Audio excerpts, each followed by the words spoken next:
Alhamdulillah Rabbil Alamin.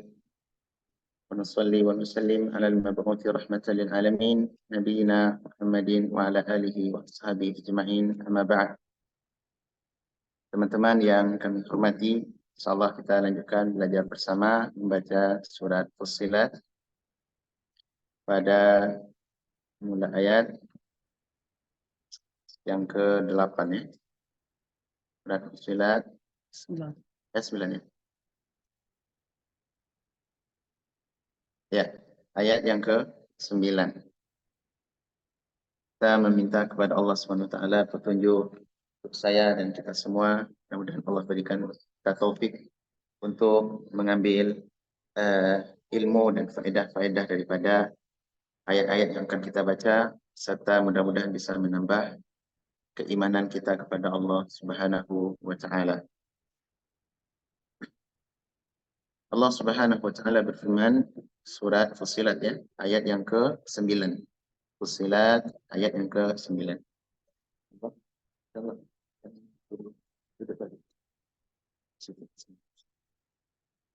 Allah berfirman, "Qul a'innakum latakfuruna billadzi khalaqal arda fi yawmain wa taj'aluna lahu andada dzalika rabbul alamin." Katakanlah wahai Muhammad, sesungguhnya patutkah kalian kafir kepada Allah yang telah menciptakan bumi dalam 2 hari, dan kamu adakan sekutu-sekutu bagi Allah, di mana yang memiliki sifat demikian dialah Allah Tuhan sekalian alam. Ayat yang mulia ini, teman-teman, memberikan informasi kepada kita tentang rububiyah Allah Subhanahu wa Ta'ala, yakni yang menciptakan langit dan bumi hanyalah Allah Subhanahu wa Ta'ala, dan tidak ada seorang pun sekutu di alam semesta ini selain Allah yang memiliki saham, yang memiliki kerjasama di dalam penciptaan langit dan bumi bersama Allah, walaupun secuil, walaupun sedikit. Dan kita perlu melihat dahulu munasabah, hubungan antara ayat ini dengan ayat-ayat sebelumnya. Jadi ayat 9 ini, teman-teman, memiliki munasabah, hubungan dengan ayat sebelumnya.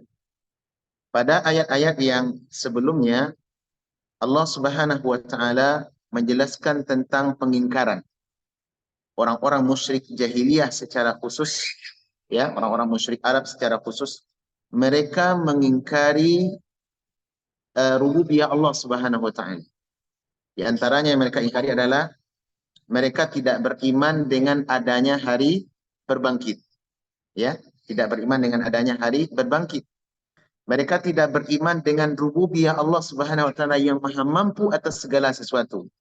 Allah Subhanahu wa Ta'ala mampu menciptakan langit dan bumi alam semesta ini yang begitu hebat tanpa ada permulaan. Dan hal ini, poin ini, teman-teman, diyakini oleh orang Quraisy, orang-orang Arab jahiliyah atau tidak? Diyakini poin ini. Yani mereka orang-orang Arab jahiliyah dahulu yakin bahwasanya yang menciptakan langit dan bumi, bahkan yang menciptakan diri mereka sendiri, hanyalah Allah Subhanahu wa Ta'ala. Dan ini banyak sekali disebutkan oleh Allah dalam Al-Quran, bahwasanya orang-orang musyrik jahiliyah ketika ditanya kepada mereka, "Qul man yarzuqukum minas sama'i wal ardh." Katakanlah Muhammad, siapa yang telah memberi kalian rezeki? Allah, duduk baik-baik, duduk baik-baik. Rapi ya, duduk baik-baik sih. Rapi-rapi ya, duduk. Ketika orang-orang Arab jahiliyah ditanya, siapa yang telah memberikan kalian rezeki dari langit dan dari bumi? Ya, maka jawaban mereka adalah Allah Subhanahu wa Ta'ala. Wa la in sa'altahum man khalaqas samawati wal ardh la yaquluna Allah. Jika engkau bertanya kepada mereka, Muhammad, siapa yang menciptakan diri kalian? Maka jawaban mereka, Allah. Berarti orang-orang Arab jahiliyah dari sisi ini, Pak, mereka yakin bahwasanya Rabb yang telah menciptakan mereka, menciptakan langit dan bumi, Ar-Razzaq yang memberi rezeki mereka, hanyalah Allah SWT satu-satunya dan tidak ada sekutu bagi Allah dalam hal ini. Dalam hal rububiyah. Ini dalam kebesaran dan kekuatan Allah SWT menciptakan alam semesta. Nah, di ayat ini teman-teman, Allah Subhanahu wa taala menyangkal mereka. Menyangkal artinya apa? Memberikan pertanyaan kepada mereka untuk mengingatkan bahwasanya mereka benar di satu sisi, tapi salah di sisi yang lain.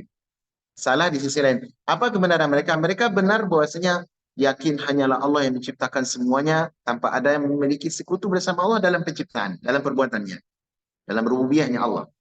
Tapi sayang, mereka tidak mentauhidkan Allah dalam hal perbuatan. Jadi perbuatan manusia. Jadi perbuatan mereka dalam hal ibadah. Mereka tidak mentauhidkan Allah dalam hal ini. Nah, di ayat ini teman-teman, munasabahnya di ayat ini, Allah Subhanahu wa taala mencela mereka. Apa yang Allah cela?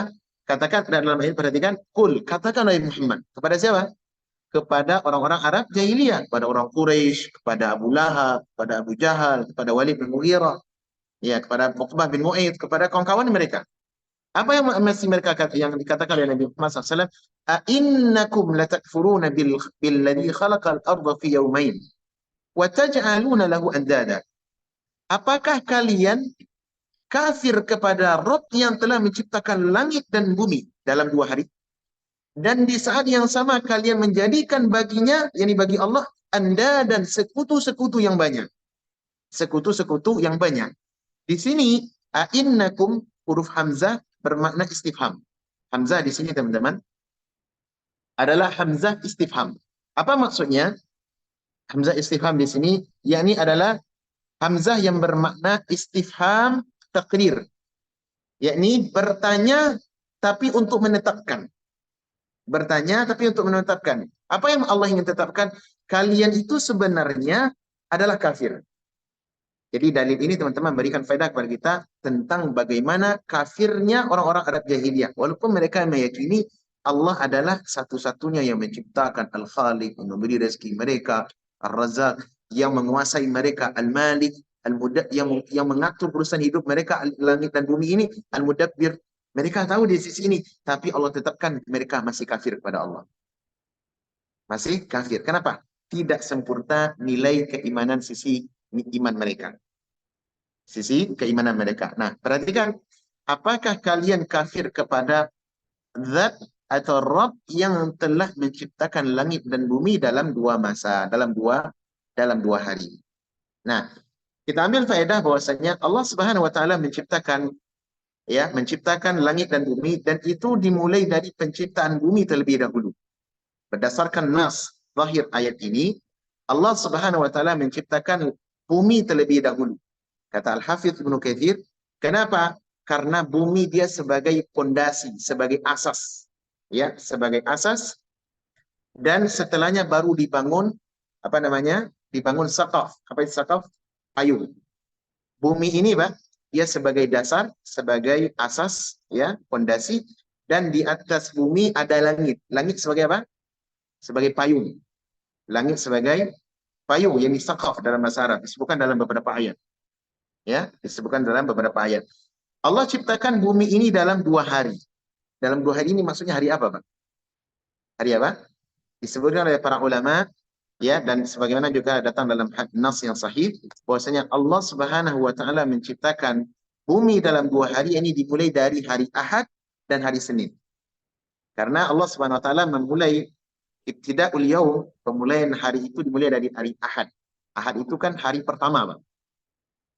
Hari Ahad adalah hari pertama. Al-Ahad yakni dari kata Ahad. Ahada, ya. Ahad adalah hari yang pertama. Kan kita ada kalau belajar bahasa Arab ada bilangan itu 2, ya. Adat itu 2. Satu apa? Adat yang bilangan wahid, itsnan, tsalatsa dan seterusnya. Ada yang keduanya yakni bilangan 1, 2, 3. Dan Ahad adalah hari yang pertama. Hari yang pertama. Kalau hari Senin dari kata al-itsnain, yakni hari kedua. Hari yang kedua. Tsulatsa, hari yang ketiga dari kata tsalatsa. Yang hari Rabu, hari apa? Dari kata Arbi'ah, yakni Rabi', hari yang keempat. Hari Kamis, hari apa? Hari yang kelima, Khamis bahasa Arabnya kan? Ya, khamsun dan seterusnya. Nah, dua hari ini yang dimaksud oleh para ulama adalah hari Ahad dan hari Senin. Yani di dua hari ini Allah Subhanahu wa taala menciptakan bumi, menciptakan bumi. Baik. Kemudian berikutnya kata Allah Subhanahu wa taala, ya, wa taj'aluna lahu andada, dan ini Allah mengungkap bagaimana bentuk perbuatan sebab kekufuran orang-orang musyrik, yakni kalian senantiasa menjadikan baginya di siapa di sini? Bagi Allah Subhanahu wa taala andadan, sekutu-sekutu. Ini kalimat andadan adalah bentuk jamak, yakni kalian menjadikan bagi Allah sekutu-sekutu, tandingan-tandingan. Mereka membuat tandingan untuk Allah, membuat kesyirikan kepada Allah Subhanahu wa taala. Dan dahulu orang-orang Arab jahiliyah mereka bukan punya Tuhan satu, Pak, tidak. Bukan dua Tuhan, bukan tiga Tuhan yang mereka sembah, tapi ratusan Tuhan. Ratusan Tuhan. Ketika Nabi SAW melakukan Fatu Makkah, membuka kota Makkah, maka beliau di saat itu, di sebelum Fatu Makkah tentunya, Makkah dikuasai oleh orang-orang musyrik jahiliyah. Dan dikala Nabi SAW melakukan Fatu Makkah, membuka kota Makkah dalam artian menghapus kesyirikan, menyuruh manusia masuk Islam bagi yang mau, kalau tidak silakan kalian dengan agama nenek moyang kalian. Di kala itu Rasulullah SAW bersama para sahabat menemukan Ka'bah meli dengan patung-patung yang sangat banyak. Disebutkan oleh para ulama tarikh bahwasanya di sekeliling Ka'bah itu terdapat sebanyak 360 idol berhala. 360. Bahkan di dalam Ka'bah sendiri mereka temukan patung-patung yang mereka sembah selain Allah Subhanahu wa taala. Itu baru di sekitaran Ka'bah. Belum lagi suku-suku, Bang. Masing-masing suku, kabilah itu punya berhala besar tersendiri yang tidak dimiliki oleh suku lain. Dan mereka satu dengan yang lain, Pak, saling berbangga dengan berhalanya sendiri. Pemasuku fulan berbangga dengan berhala berbangga dengan berhala Latat. Yang suku lain berbangga dengan berhala Uzza. Suku lain berbangga dengan berhala Manat. Yang mana mereka meyakini Manat ini lebih utama daripada Uzza. Nah, pemilik Uzza mengatakan Uzza lebih keren daripada Manat. Kami adalah pemilik Tuhan yang hebat. Coba, Pak, satu dengan yang lain saling berbangga dengan berhala. Pokok ratusan berhala yang ditemukan oleh Nabi dan para sahabat di saat proses Fatu Makkah. Nah, ini perbuatan mereka. Inilah perbuatan mereka. Oleh karenanya, teman-teman, kita ambil faedah dari pengalaman ini bahwasanya meyakini bahwasanya Allah satu-satunya pencipta, penguasa, pemberi rezeki, ya, seluruh alam semesta, dan tidak ada yang bersekutu dengan Allah dalam hal ini belum cukup menjadikan syarat seseorang menjadi Islam, menjadi Muslim. Belum cukup, Pak. Jadi kalau ada orang yang meyakini, oh saya kan percaya Pak Allah adalah satu-satunya pencipta saya, pencipta langit dan bumi, dia memberi rezeki, dia menyehatkan kita. Sebatas ini saja, maka belum cukup sebagai syarat dikatakan dia sebagai Muslim. Kenapa? Orang Arab sudah percaya ini dulu, Pak. Para Arab jahiliyah sudah percaya. Terus kenapa mereka masih kafir? Nah, mereka tidak melengkapi keimanan mereka dari sisi yang kedua. Apa itu? Mereka tidak memberikan ibadat murni, ikhlas, hanya tertuju kepada Allah. Ini kesalahan mereka. Ya, ini adalah kesalahan mereka. Oleh karenanya ini yang dimaksud oleh para ulama tentang syirik, yakni membagi dari sisi keyakinan bahwasanya Allah adalah Rabb kalian, Tuhan kalian, pencipta kalian, tetapi kalian belum memberikan ibadah kepadanya. Ya, belum memberikan ibadah kepadanya, maka ini termasuk kesyirikan. Termasuk kesyirikan. Analogi sederhana mungkin begini, Pak. Analogi untuk pendekatan, ya, pendekatan. Ada orang yang umpama bekerja di sebuah instansi atau perusahaan, di mana dia tahu bahwa memiliki nota pekerjaan. Kalau Anda bekerja di perusahaan kami beri Anda fasilitas. Diberi fasilitas semuanya, gaji, salari, diberi rumah, beli mobil, diberi anggunan ini, jaminan itu. Tapi dengan syarat apa? Anda mesti bekerja untuk kami. Mesti bekerja untuk perusahaan kami. Gak boleh bagi dua, Pak. Anda kalau bekerja di perusahaan A, jangan ambil waktu Anda, berikan waktu Anda untuk bekerja di perusahaan lain. Kenapa? Anda sudah kami kontrak. Nah, Pengakuan ini ada, bahwasanya fasilitas, gaji itu diberilah oleh perusahaan A itu tadi. Tapi kedapatan, Pak, dalam sepekan, umpama, dalam sepekan itu 5 hari atau 3 hari diberikan kerja untuk 4 hari diberikan pekerjaan untuk perusahaan dia, tapi 3 hari yang lain diberikan untuk perusahaan yang lain. Kira-kira apa? Kira-kira ini. Perusahaan apa yang dilakukan untuk kita? Kita udah ada nota kesepakatan nih. Fasilitas Anda beri, saya berikan. Tapi syarat berikan seluruh pengabdian Anda, dedikasi Anda untuk perusahaan kami. Jangan berikan kepada yang lain. Kalau dilakukan ini, maka Anda terjaga sebagai pegawai yang resmi di perusahaan kami. Nah, kalau kedapatan 2 hari atau 3 hari dari waktu sepekan, Pak, ternyata diberikan kepada yang lain. Kira-kira yang dilakukan perusahaan? Di-cancel 2 orang. Benar tak? Di-cancel. Nah, inilah perumpamaan pendekatan ya, pendekatan tentang apa yang dilakukan oleh orang musyrik jahiliyah. Mereka diberikan rezeki oleh Allah, diberikan keamanan, bahkan mereka di kota Mekah hidup dalam kondisi aman. Allah katakan dalam surah Al-Quraisy, "Falyabudu rabb hadzal bait." Sembahlah Rabb yang memiliki rumah ini. Maksudnya apa? Ka'bah. Rabb yang memiliki Ka'bah siapa? Allah Rabbul Alamin. Alladzi at'amahum min ju', yang di mana Allah yang telah memberi kalian makan dari kelaparan. Kalian tidak lapar diberikan makan. Wa amanahum min khauf. Dan Allah pula yang telah memberikan kalian keamanan, nikmat aman. Di mana kalau dibandingkan dengan negeri-negeri di luar kota Makkah, itu tidak aman, Pak. Oh, apa namanya? Oh, tukang apa itu? Begal, begal, turuk. Yani orang-orang yang mengambil harta manusia di jalan. Kalau orang bersafar, itu banyak di luar kota Mekah. Adapun kota Mekah tidak berani. Kenapa, Pak? Karena kota Mekah adalah kota yang mulia. Ada Ka'bah di sana. Negeri yang dihormati oleh seluruh umat manusia di kala itu. Jadi ada yang berani melakukan pembunuhan, pembuat kacau di kota Mekah, tidak ada yang berani. Kalaupun ada yang berani, wala. Seperti siapa? Abraha. Abraha dulu kan berani untuk rencana untuk apa? Menghancurkan Ka'bah, mencongkil Ka'bah itu. Mau dicongkil oleh apa? Abraha. Sehingga Allah SWT mengutus burung, sekelompok burung, ini Tayran Ababil, sekelompok burung untuk menghancurkan Abraha. Dan berita ini sentaro, dikenal oleh manusia. Jadi nggak ada yang berani macam-macam untuk mengusik kota Makkah. Oleh karenanya Makkah itu aman. Nah, Allah SWT mengingatkan mereka, kalian telah diberi aman, nikmat aman, kalian diberikan rezeki, maka tugas kalian satu, apa? Falyabudu rabb hadzal bait. Sembahlah Rabb yang telah memiliki rumah ini.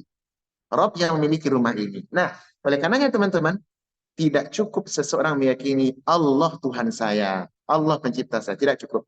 Sampai dia memberikan pengabdian. Apa itu? Beribadah hanya untuk Allah Subhanahu wa taala semata, enggak boleh untuk yang lain. Jadi kalau apa bentuk ibadah, Pak? Apa bentuk ibadah, Fauzan?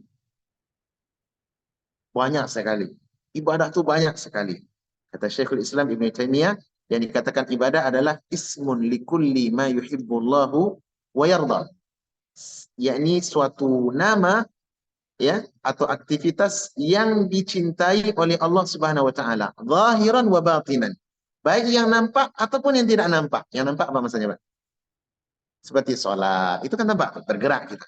Artinya kita tidak boleh sholat pada selain Allah. Tidak boleh sholat ke patung, sholat ke tumbuhan atau ke kayu, ke pohon dan segala macam, tidak boleh. Tapi di sana teman-teman, apa contoh yang lain selain daripada salat? Seperti sajen, sesajen. Apa namanya? Apa, Pak? Penyembelihan. Itu kan nampak, potong. Menyembelih adalah ibadah. Apa dalil menyembelih adalah ibadah? Al-Quran. Fasalli li rabbika wanhar. Salatlah engkau untuk Allah dan menyembelihlah untuk Allah. Sebab Allah menggandengkan di sini dua ibadah. Dua ibadah yang nampak. Salat satu, zahir. Ibadah menyembelih satu, juga zahir. Benar. Nah, dua-dua ini Allah perintahkan di satu ayat. Fasalli li rabbika wanhar. Salatlah untuk Allah dan menyembelih untuk Allah. Gak boleh orang menyembelih untuk selain Allah. Tidak boleh menyembelih untuk selain Allah. Kenapa? Ini ibadah nih, ibadah. Nah, banyak kalau ada orang umpama menyembelih untuk selain Allah, contohnya apa penyembelihan untuk selain Allah? Apa? Potong ayam untuk naik kuda-kuda rumah. Ada enggak, Pak? Ada apa tidak? Banyak sekali. Orang kalau bangun rumah baru, maka nanti ada sebuah ritual. Potong ayam di mana darahnya itu mesti di apa? Ditempelkan atau apa namanya? ditaburkan di pondasi rumah yang akan berdiri. Jadi pondasi mau dibangun nih, ada pancang rumah, nanti sebelum naik kuda-kuda mesti dikasih apa? Darah ayam. Atau yang lebih besar dari itu darah kambing. Dan ini ada ritual tertentu. Tujuannya apa, Pak? Apa tujuannya? Agar rumah kita barokah contohnya. Atau keyakinan lain agar rumah kita tidak kena sihir, kena pelet dan segala macamnya. Agar rumah kita tidak membawa membawa duka. Nah, gitu. Itu tujuannya. Nah, persepsi seperti ini teman-teman keliru. Praktek yang dilakukan oleh sebagian masyarakat yang seperti tadi, ini adalah bahagian daripada penyembelihan untuk selain Allah. Penyembelihan untuk selain Allah. Belum lagi teman-teman penyembelihan untuk apa? Untuk menolak bala.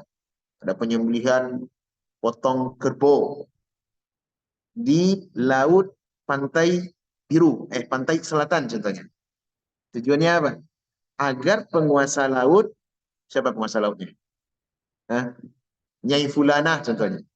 Agar dia tidak marah sehingga laut tidak naik, sehingga tidak terjadi tsunami dan segala macam.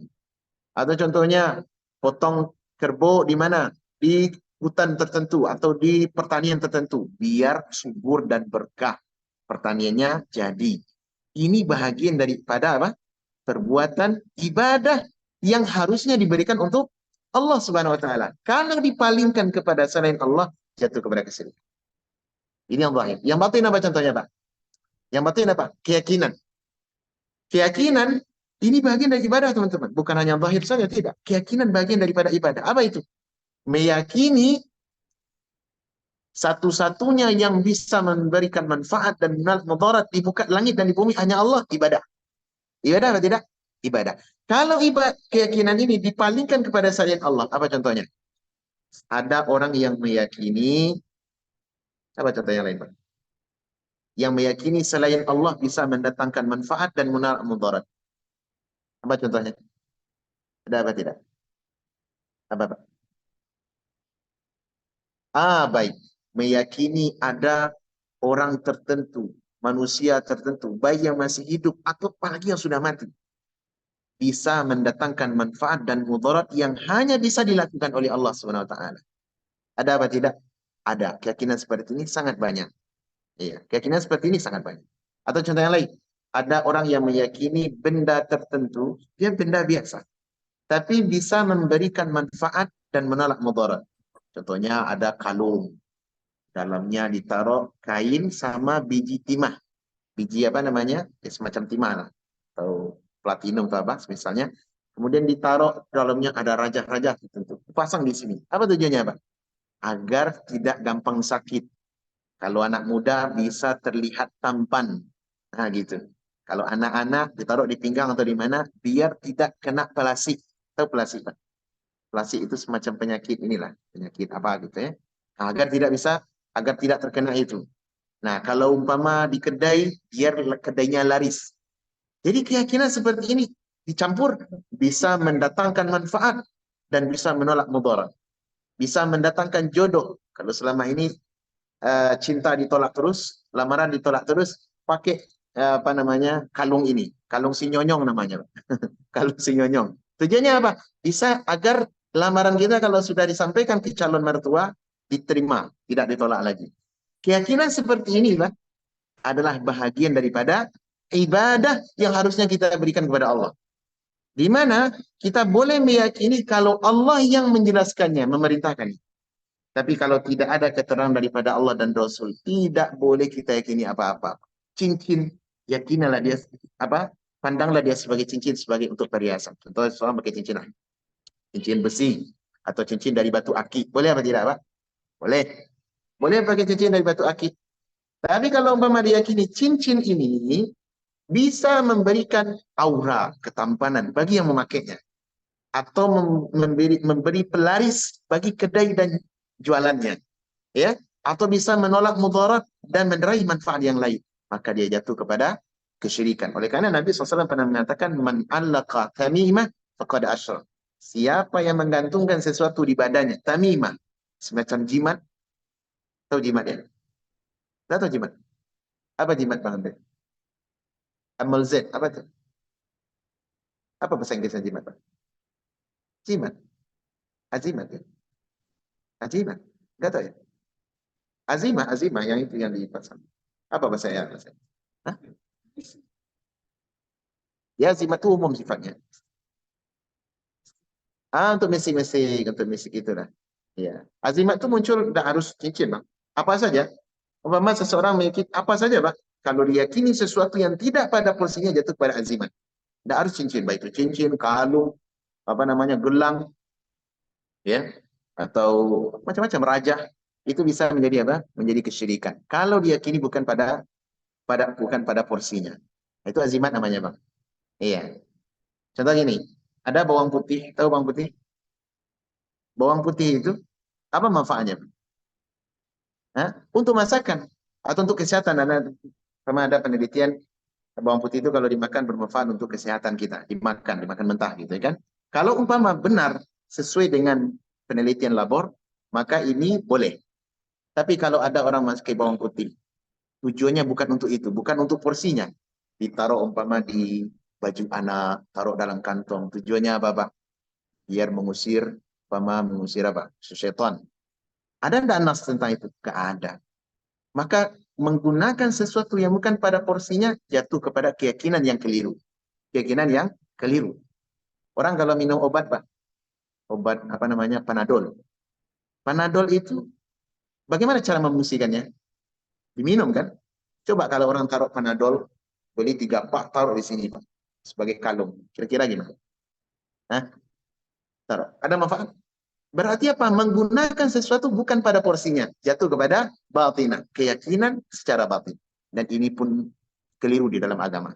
Baik, teman-teman. Nah, inilah bentuk daripada potret kesyirikan, ya, yang dilakukan oleh sebahagian manusia. Nah, sekarang kita lanjutkan. Bagaimana Allah Subhanahu wa taala menjelaskan tentang kebesarannya, tentang keagungan ya, perbuatannya. Allah berfirman, "Dzalika Rabbul Alamin." Dan yang melakukan hal itu dialah Allah Rabbul Alamin. Dzalika di sini adalah isim isyarah lil ba'id. Yani menunjukkan isim isyarah apa? Untuk hal yang jauh. Nah, digunakan apa kepada Allah? Dzalika Rabbul Alamin. Itulah dia Allah Rabbul Alamin. Apa faedahnya, Pak? Faedahnya adalah menunjukkan tingginya Allah Subhanahu wa taala. Allah ditunjuk dengan isim isyarah, itu menunjukkan jauhnya Allah. Allah berada di ketinggian, ya.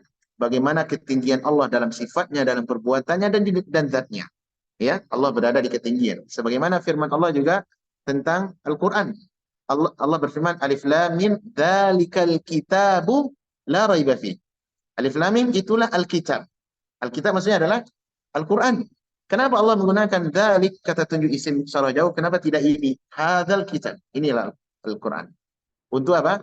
Menunjukkan ketinggian rif'ah, tingginya nilai-nilai yang terkandung di dalam Al-Quran.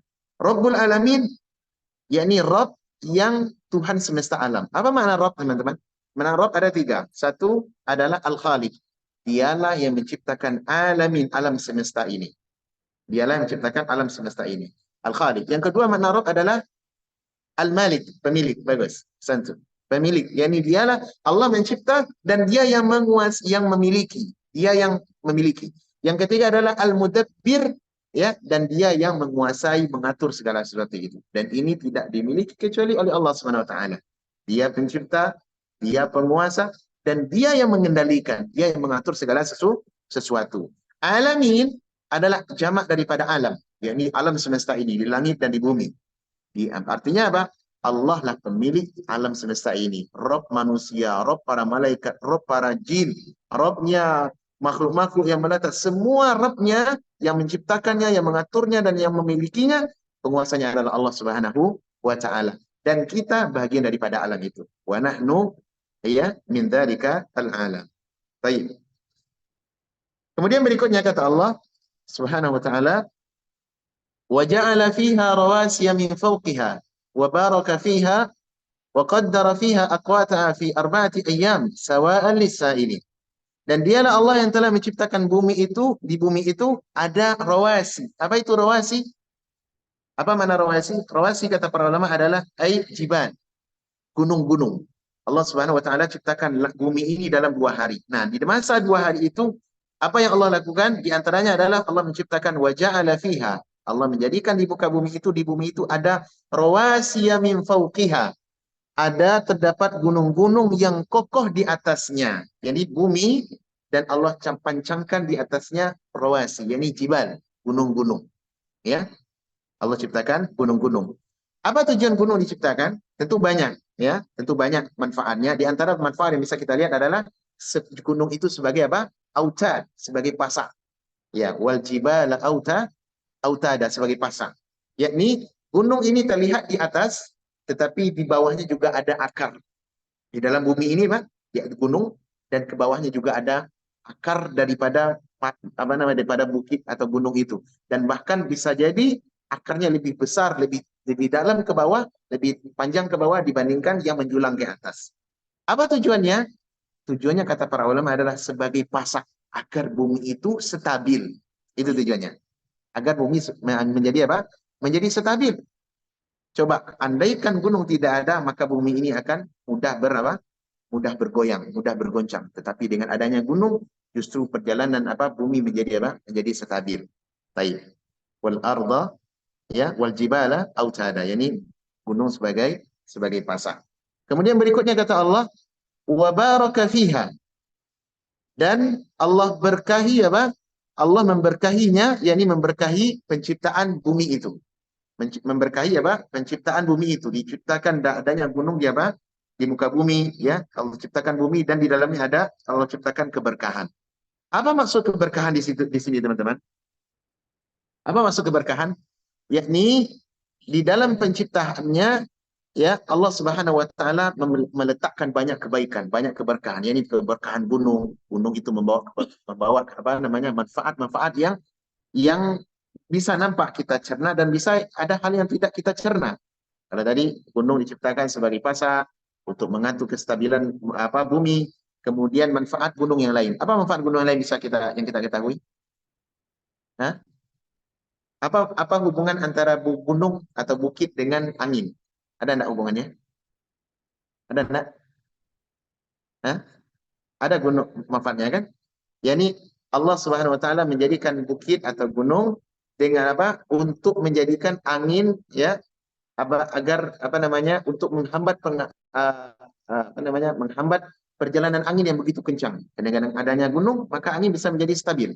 Iya. Coba di Teluk ini negeri yang tidak ada gunung tidak di Teluk, Pak? Tidak ada. Makanya sebenarnya Khalid ya. Khalid tidak ada gunung. Ya, tidak ada gunung. Nah, negeri-negeri yang memiliki gunung seperti negeri kita di Indonesia, coba kalau ada gunung maka perjalanan angin bisa menjadi apa? Menjadi stabil. Dan ada hikmah-hikmah lain tentunya yang kita ketahui, yang diketahui oleh manusia, dan di sana ada banyak hikmah yang tidak dikenali. Baik. Kemudian kata Allah berikutnya, wa qaddara fiha aqwataha fi arba'ati ayyam. Dan Allah Subhanahu wa taala dia di dalam masa 2 hari itu apa? Dan Allah Subhanahu wa taala dia yang menentukan kadar makanan-makanan. Aqwataha teman-teman dari kata qut. Apa itu qut? Makanan. Makanan pokok. Makanan pokok. Dan Allah Subhanahu wa taala menciptakan langit dalam 2 hari tadi, kemudian ditetapkan pula di masa itu gunung-gunung, kemudian diberikan keberkahan oleh Allah Subhanahu wa taala dan Allah tetapkan pula makanan-makanan, food, yang dibutuhkan oleh manusia, yang dibutuhkan oleh manusia. Fi arba'ati ayyam, di dalam masa hari yang ketiga dan yang keempat. Hari yang ketiga dan yang keempat. Jadi Allah Subhanahu wa taala menciptakan di muka bumi itu makanan-makanan yang dibutuhkan oleh manusia. Di masing-masing daerah satu dengan yang lain bisa jadi berbeda, bisa jadi berbeda. Apa makanan makanan diciptakan oleh Allah? Ditumbuhkan biji-bijian, ditumbuhkan sayur-sayuran, ditumbuhkan buah-buahan. Bahkan satu daerah ya memiliki makanan pokok atau buah-buahan, sayur-sayuran yang spesial tidak dimiliki oleh daerah lain. Ini terjadi tidak, Pak? Terjadi. Contoh, ada daerah tertentu yang hanya yang bisa ditumbuhkan biji-bijian atau apa namanya biji-bijian seperti padi, seperti sayur-sayuran tertentu. Kalau di daerah kita Indonesia kita punya padi ya. Di mana di negara tertentu tidak bisa tumbuh padi itu? Di mana, Pak? Teluk contohnya. Di Teluk bisa kita ada orang bercocok tanam padi? Tidak ada, Pak. Tidak ada. Nah, ada daerah tertentu yang bisa ditumbuhi kurma, ya, tumbuhi kurma, tapi di daerah lain tidak tumbuh.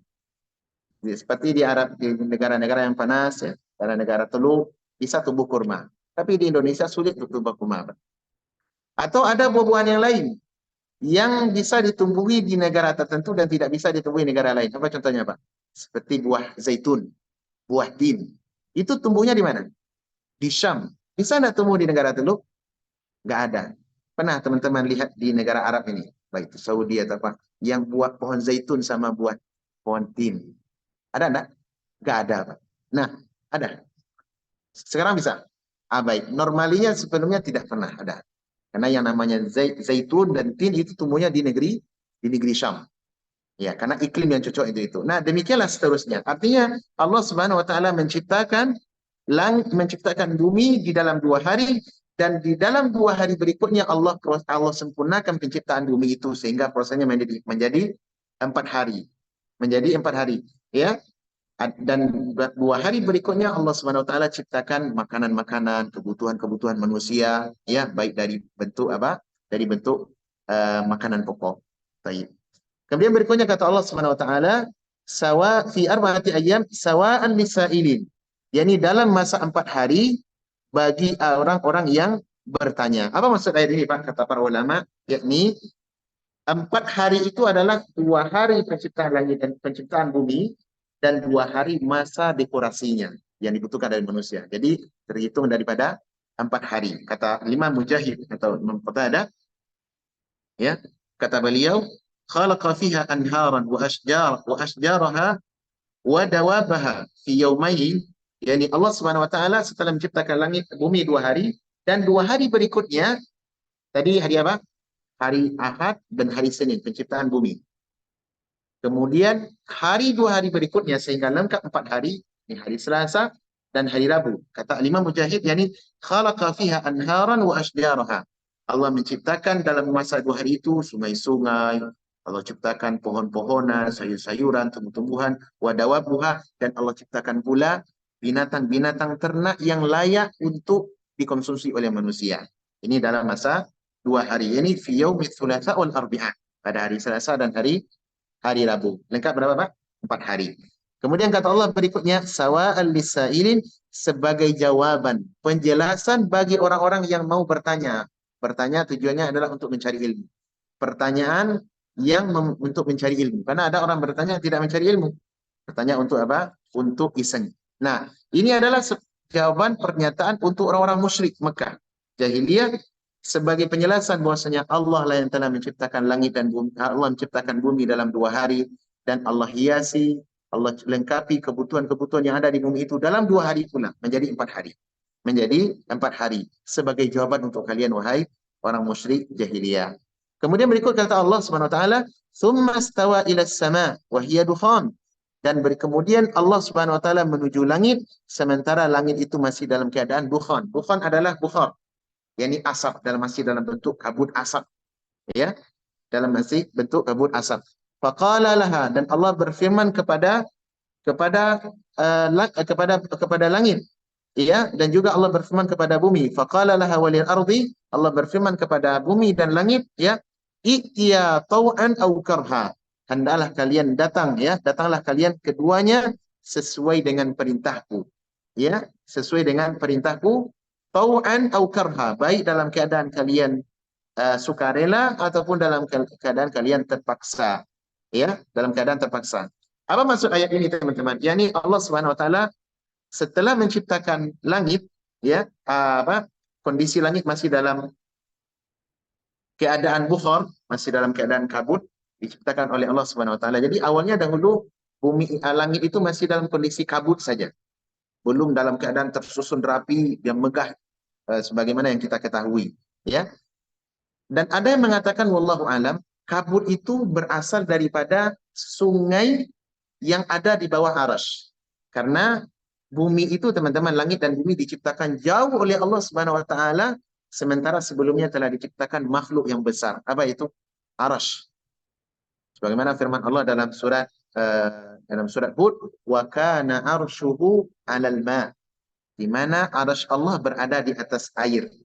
berada di atas air. Dan ini pembahasan ini sebagaimana berlalu bersama kita dulu di surat Tur. Yani Allah Subhanahu wa taala menciptakan makhluk yang sangat besar sekali. Apa itu? Arash. Dan Allah berada di atas arasnya. Berada di atas aras bukan berarti Allah menempel butuh kepada aras, tidak. Tapi Allah berada di atas aras di ketinggian. Ya, di ketinggian tempat yang kita tidak mengetahui. Baik. Kemudian setelah penciptaan arasy, maka Allah menciptakan sebuah alat namanya pena, al-qalam, dan ini datang dalam hadis yang sahih. Allah menciptakan pena, kemudian Allah berfirman kepada pena, wahai pena, uktub, tulislah. Maka pena berkata, ya Allah, apa yang masih saya tulis? Allah mengatakan, tulislah maqadir al-khalaiq, yakni catatan takdir seluruh makhluk, mulai dari saat itu sampai akan terjadinya hari kiamat, sampai manusia masuk ke dalam surga dan masuk ke dalam neraka. Jadi makhluk yang pertama sekali Allah ciptakan berdasarkan nas adalah arash, dan ini makhluk yang paling besar. Ingat, arash itu makhluk, Pak. Karena ada pernyataan sebagian orang, arash itu bukan makhluk. Ini keliru. Yang tepat adalah arash itu makhluk ciptaan Allah. Dan setelah itu baru Allah ciptakan pena, dan setelah penciptaan pena baru ditakdir catatan apa? Catatan takdir yang akan terjadi di langit dan di bumi. Dan selepas itu 50.000 tahun setelahnya baru Allah menciptakan apa? Menciptakan langit dan bumi. Nah, di sini teman-teman Allah menjelaskan bahwasanya apa? Di mana langit itu masih berupa dukhan. Dukhan itu kata para ulama adalah al-bukhar, berupa kabut asap, masih berupa kabut asap. Ada yang mengatakan bahwasanya kabut asap ini berasal dari air yang berada di bawah arasy. Karena di bawah arasy itu teman-teman, berdasarkan ayat, dia ada lautan yang sangat besar, yang sangat luas, di mana dalamnya sangatlah dalam. Tidak ada yang mengetahui ke dalamnya kecuali Allah Subhanahu wa taala. Nah, air itu adalah air yang sangat panas. Dan air tadi mengeluarkan kabut asap, mengeluarkan asap. Nah, asapnya sangat banyak. Nah, dari asap itulah dibentuk langit oleh Allah Subhanahu wa taala. Baik.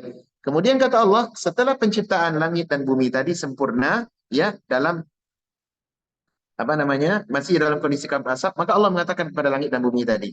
Apa kata Allah? I'ya tau'an au karha. Hendaklah kalian datang kepadaku dalam kondisi taat ataupun dalam kondisi kalian terpaksa. Apa jawaban langit dan bumi? Qalata. Keduanya berkata, ataina ta'in, dan kami datang kepada engkau ya Allah dalam keadaan sukarela. Dalam keadaan apa? Tunduk dan patuh. Kemudian berikutnya kata Allah tentang sempurnanya penciptaan langit, faqadahunna sab'a samawatin fi yawmain. Maka Allah Subhanahu wa taala menciptakan langit-langit, ya, 7 langit tadi, apa? Menciptakan langit-langit yang banyak atau yang 7 lapis dalam masa 7 hari, dalam masa apa? Dalam masa 7 hari, ya. Afwan, dalam masa 2 hari berikutnya. Faqadahunna sab'a samawati fi yawmain, dan Allah menyempurnakan penciptaan langit-langit semuanya dalam masa 2 hari berikutnya. Sehingga lengkap berapa, Pak? Menjadi 6 hari. Allah ciptakan bumi 2 hari, kemudian 2 hari berikutnya untuk mengisi apa yang menjadi kebutuhan manusia di dalamnya, dan 2 hari berikutnya sebagai penciptaan langit-langit yang sempurna. Jadi penciptaan langit yang sempurna. Sehingga lengkap berapa? 6 masa. Dalam 6 hari. Dan ini sesuai dengan ayat yang ada dalam Al-Quran. Allah menciptakan langit dan bumi dalam masa 6 masa atau 6 hari sesuai ukuran manusia. Namun sebagian orang, Mbak, atau sebagian para orientalis, mereka jadikan ayat-ayat ini sebagai apa namanya propaganda untuk menyerang umat Islam.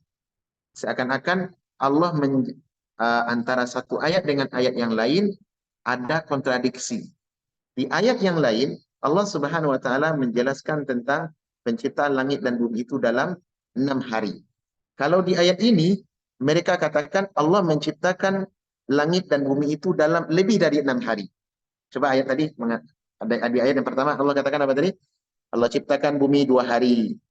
Kemudian Allah ciptakan dekorasinya, kebutuhannya dalam 4 hari. Berarti apa? 6 hari. Kemudian setelah itu Allah ciptakan langit berapa hari? 2 hari berikutnya. Berarti jumlahnya berapa? 8. Ini bagi orang-orang orientalis dijadikan untuk menodong kaum muslimin. Nah, bagaimana ayat-ayat dalam Al-Quran itu tidak kontradiksi?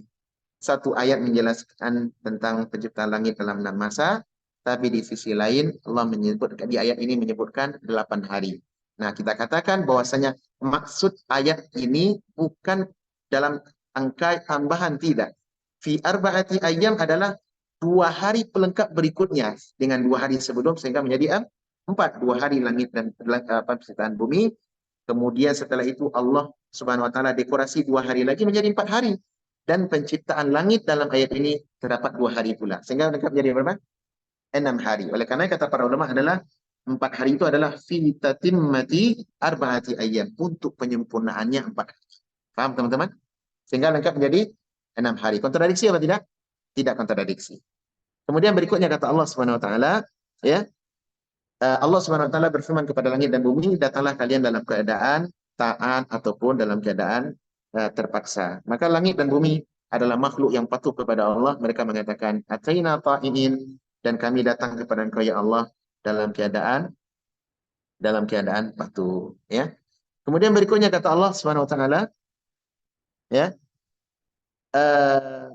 wa auha fi kulli sama'in amraha. Jadi setelah langit itu diciptakan dan sempurna, berapa hari penciptaan bumi, penciptaan langit? 2 hari. Dan penciptaan langit ini sempurna kokoh, Pak, dalam 2 hari dengan seluruh tingkatannya. Karena langit diciptakan oleh Allah bertingkat-tingkat.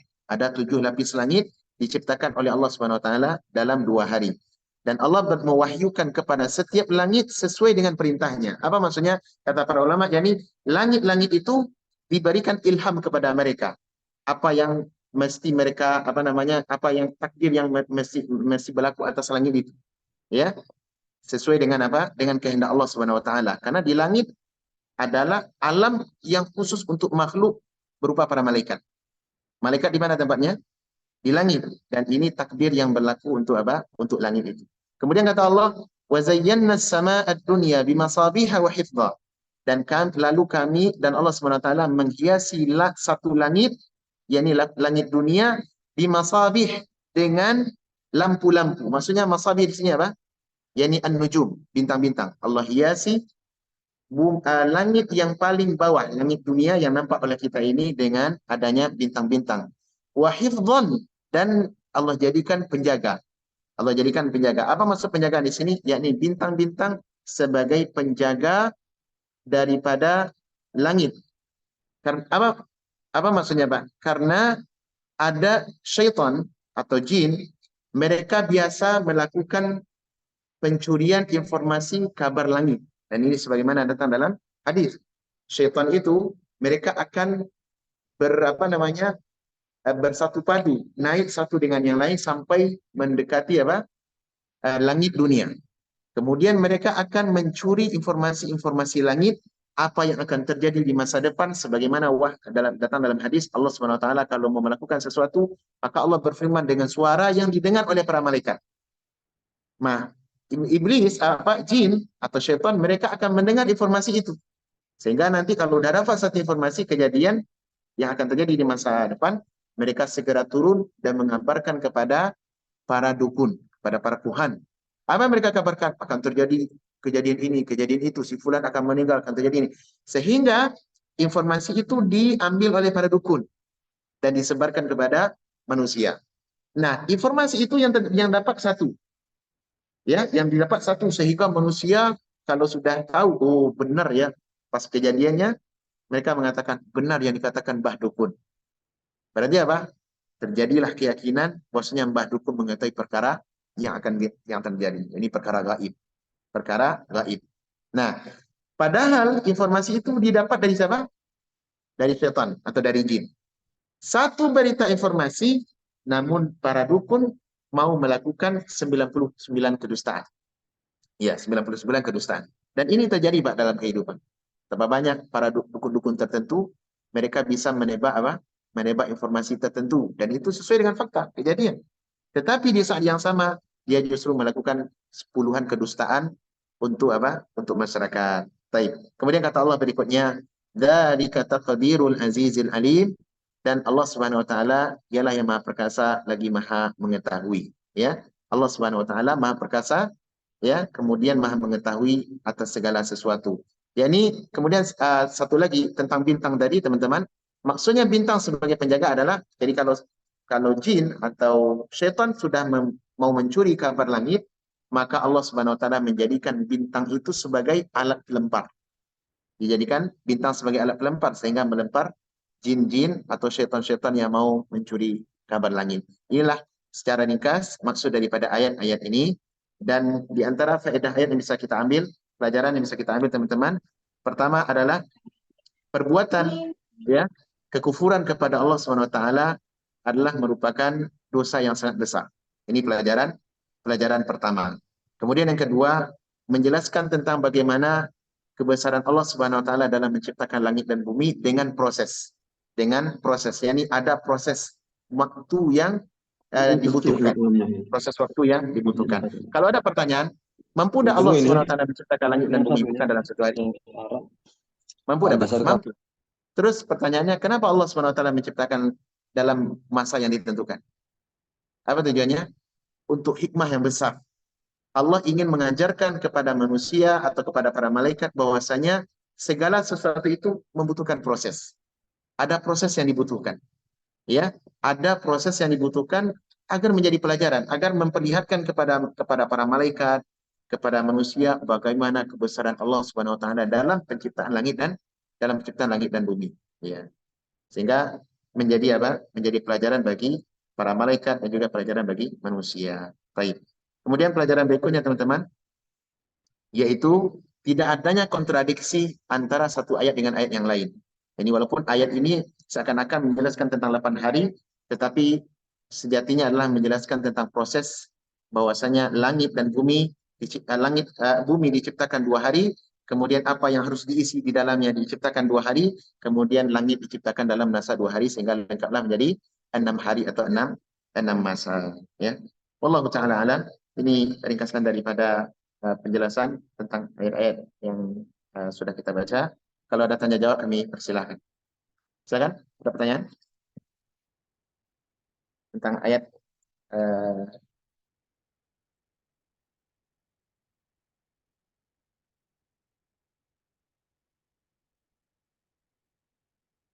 silakan, ada pertanyaan? Iya, Pak.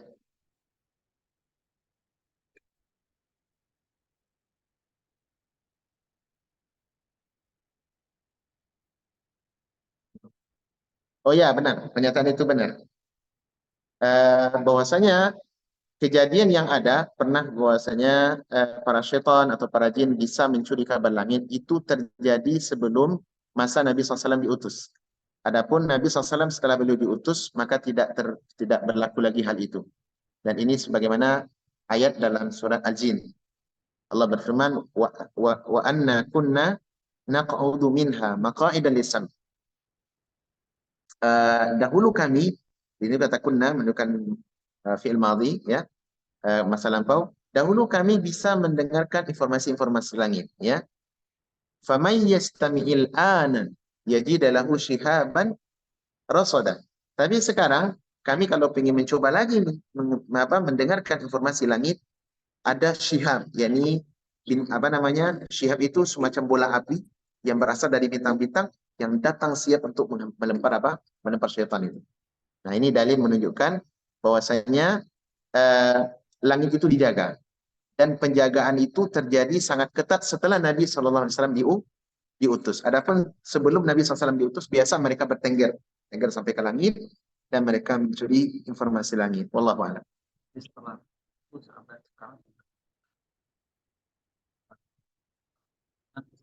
Salah semua. Iya, salah semua. Berdasarkan nas ayat tadi, tidak ada lagi kesempatan mereka untuk mencuri kabar langit. Jadi kalaupun ada klaim-klaim dukun, kalau dulu itu Pak, dukun-dukun bisa jadi tepat tebakan mereka. Tepat tebakan mereka. Sebagaimana tebakan dukunnya Firaun. Firaun dulu punya dukun. Dia menebak apa tebakannya? Akan ada lahir seorang bayi laki-laki di mana dia akan meruntuhkan kerajaan wahai Firaun. Nah, itu kan tebakan dukun tuh yang disampaikan ke Fir'aun. Sehingga Fir'aun membuat karar, ketetapan seluruh bayi-bayi yang lelaki kalau lahir wajib sembelih. Nah, kejadian apa tidak, Pak? Kejadian Nabi Musa orangnya. Ya, dan itu diterima dari dukun. Bisa jadi dahulu. Tapi kalau sekarang, wallahu a'lam, hampir 100% tebakan dukun tidak benar. Ya, tidak benar. Oleh karena kita tidak dibenarkan mempercayai dukun. Mendatangi saja tidak boleh, Pak. Apalagi mempercayai. Wallahu alam, mudah-mudahan bermanfaat yang sedikit ini. Kita tutup dengan kafaratul majlis. Subhanakallahumma wa bihamdik, asyhadu an la ilaha illa anta, astaghfiruka wa atubu ilaik. Assalamualaikum warahmatullahi wabarakatuh.